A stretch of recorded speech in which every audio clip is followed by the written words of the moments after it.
So episode 1, we're going to talk about the Rolex Hulk. I chose this because this is probably one of the watches we've had the most phone calls and messages about this year. You've seen the same watch at 12,000 and also 20,000 in 1 year. So prices went mad. I'll explain why. I'll show you where they was at the start of the year, why they went mad, and then kind of where they are now and where we think they're going to go next. Crazy, huh? Crazy. Here we go.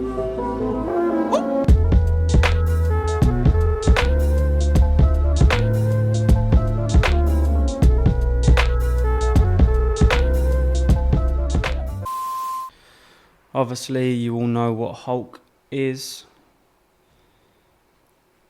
but I'll show you. Green Submariner ceramic, that's the Hulk.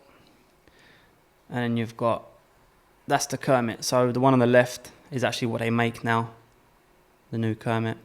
That's the old style Kermit, it's been discontinued. But yeah, that's sort of 3 models that are similar. People do get a bit confused on them, but that's what we're going over today, the Rolex Hulk. So, January 2020, at the start of the year, I just got up on my WhatsApp. I could have sold you this watch, rather than plucking figures or just going online and seeing what they was or whatever. I'm going through physical messages of what's been offered to me. So, I found January 2020. For an M1 Hulk, if you come in, I could have sold you an M1 Hulk box and papers for 12,500. So January 2020, you could have picked one up from me for 12,500. Today, the same watch would be about 15,500. So in 12 months, the model's done pretty good. So obviously, it was released in, I think, about 2010. And I'd say it's probably been one of the most popular models since then. Not just for us, just for Rolex in general. One of the hardest to get, definitely. Retailed about, it got discontinued in September, but before that, it retailed, I think, about 7,000 and something. And it was kind of going unworn watches, but on the second-hand market, like 12, 13, 14K. So, yeah, blinding watch. I still think they're really good, but we'll go over that later. So, basically, the last few years, it's been rumoured that they're going to be discontinued, but it was literally just rumours. Like, there was never nothing strong enough for me to think, yeah, do you know what, I really think they are. So, but no one knew for sure. Maybe people did get a kind of idea they was going to be discontinued, and it just wasn't. But I've been asked a question for the last few years. People say, oh, do you think they're going to be discontinued? Do you think I should buy a couple? And no one really knew, but it was always talked about. But there was going to be a kind of Rolex changeover / price increase in September. It normally happens at the start of the year, but because of Corona, they normally do a big event, Baselworld in Switzerland, but because of Corona, that got cancelled. And then they just announced, I think they was going to do it in September. So anyway, everyone was like, yeah, the Hulk's definitely going in September. It's definitely going. So this was like the start of August. Just before September the 1st, when the new models come out and things got discontinued, we got offered 10 Hulks at 160,000, so 16K each, which was probably about the trade money then. So that's where they was then. But everyone was quite sure this time that they was going to get discontinued the closer we got to September.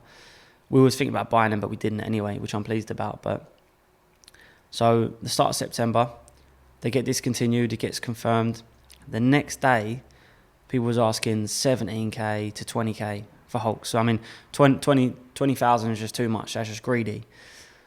So what happened from there, everyone who had Hulks, or the general public, see the 20,000 and was like, all right, I'll sell mine for 19. So we was getting, I won't exaggerate, we was getting 30, 40 phone calls or messages a day of people wanting to sell their Hulks, and it was just stupid. We just couldn't give that money. You was like, a month ago you was giving 15, and now people were asking 19. We're getting tons of phone calls, but we're just not selling any. So what happened then? Obviously, you have a watch for so long, you don't sell it, you tend to kind of drop the price. I'll be honest, I'll contradict myself there. That doesn't really happen with Rolex, but because they went up so high overnight and they couldn't sell them, people started dropping the prices. So whilst everyone was asking 20, then there was dropping to 19 and 18.5. I put 3 up at 16.5, didn't sell one. So I was like, right, wow, this is well over inflated. Like it's just a hype. And then they was dropping. That obviously scares people even more. So yeah, it just killed it a bit for the Hulk. It just killed it, but it's not. It still weren't a bad watch. It was just people was asking too much money. They was being too greedy.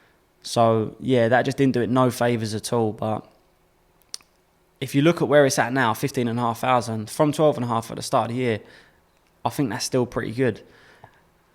My opinion on them, I think they're a blinding watch. I think they'll be a £20,000 watch in the future, like the next few years. It wouldn't shock me if that was at 20,000. I think if you got them, they're good to keep hold of, and I think, you know what, now probably ain't even a bad time to get one, because I can't see them dropping anymore. I think they're only going to go one way. So they've kind of held at that money, 15k, for a few months now. So yeah, I think they're good news. So keep hold of them, and yeah, I think they'll be one to watch for the future. So that was it, short and sharp on the Rolex Hulk. Let us know what you think.